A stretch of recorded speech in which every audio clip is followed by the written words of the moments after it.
It is about that time. So let's get started here.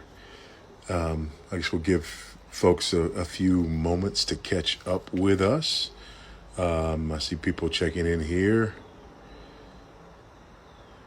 All right, Memphis, Tennessee. Excellent. Ireland. All right. Orlando, Florida. Australia in the house. It's early there. Trying to keep up with both of these. From Kenya. Outstanding. It's great to have our Kenyans, Jumbo Sana. The Texans. All right, Missouri. Excellent. Just a couple of moments here to get people in before we get started. From California, Pennsylvania, New Jersey, Illinois. Excellent. El Salvador. Buenos dias. From Oakland.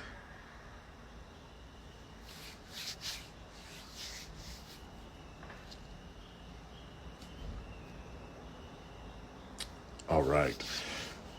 Well, I want to do a couple of things. I'm going to get started because there's a couple of things that I want to do today. The theme that we're talking about here is learning and teaching how to pray. These live streams, we've been dealing with family discipleship. And I've been saying over and over again that the COVID shutdown, it wasn't house arrest, but it's a call to family revival. And I've heard from a lot of you, and that's happening. There are difficulties.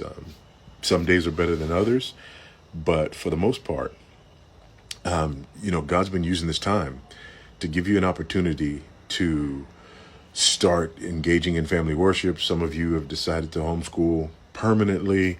You've seen the value in that, and all those things are great. And we put together a resource for you, an ebook. A lot of you have gone and gotten that ebook. If you haven't gotten that, go to VoddieBaucham.org and you can get that ebook. But there's some other resources that are going to be made available to you today as well. Some resources to help you with this whole idea of teaching and learning how to pray. Because when we start talking about family discipleship, we can't get around the fact that prayer is a central aspect of that whole process. Our family worship and our time together with our spouse, our time together with our children, it is very important. There's three ways in general that people look at prayer. Listen, prayer is difficult, and everybody has a hard time with prayer. And I think a lot of it has to do with the way we approach prayer. Some people approach prayer as ritual. And some of you may have come from Roman Catholicism or some other faith where prayer was ritualistic, where, you had your rosary and it was the Hail Marys and the Our Fathers, and it was just the ritualistic recitation. And there are others who are on the other extreme. And I find that a lot of Christians, and this is what makes it difficult when we start talking about our children and teaching our children to pray, is because we go to the extreme of mysticism. The idea that prayer is this sort of magical thing that's supposed to happen, and if you're really saved and if you're really spiritual, then you will be able to engage and commune with God, for hours on end and have no problem with that. And for most people, the ritual seems like ritual, and it's not sustainable. And the mystical approach to it leads to this feeling of, well, I just must not be as spiritual as other people because, my mind wanders and I start repeating the same things over and over again.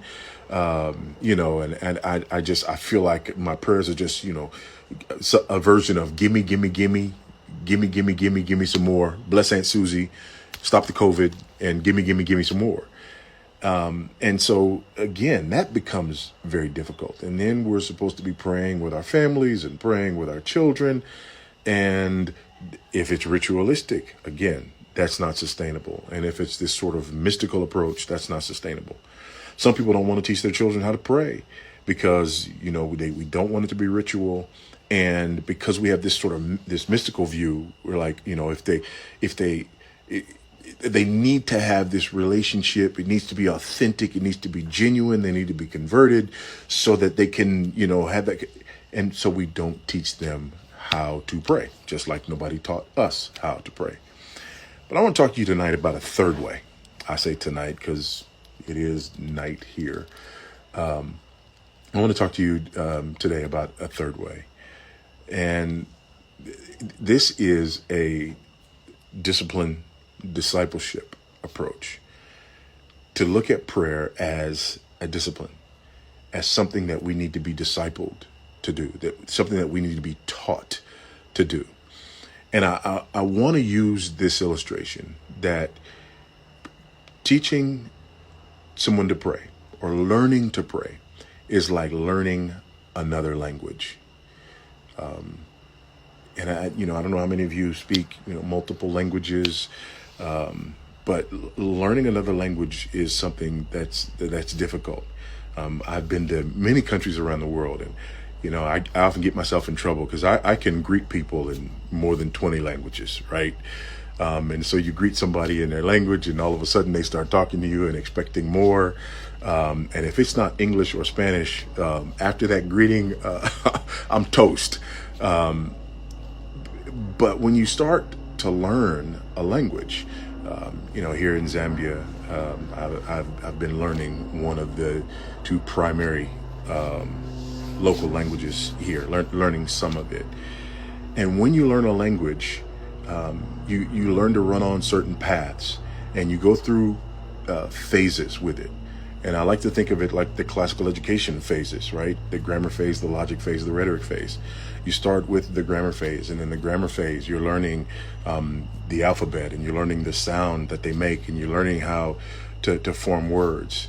But then you move beyond that, and you go from the grammar phase to the logic phase, and now you're actually you're building a vocabulary. And you're learning to conjugate, right? You're learning parts of speech.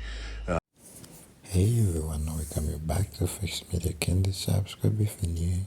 And for the returning viewers and subscribers, I really appreciate you all. Some news coming in. Pastor Voddie Baucham has passed away at the age of 56. His death has been announced by the founders ministry in a statement where they said, "Our brothers passed away after an medical emergency. Right now, he is in the land of the living, and he has left the land of the dying.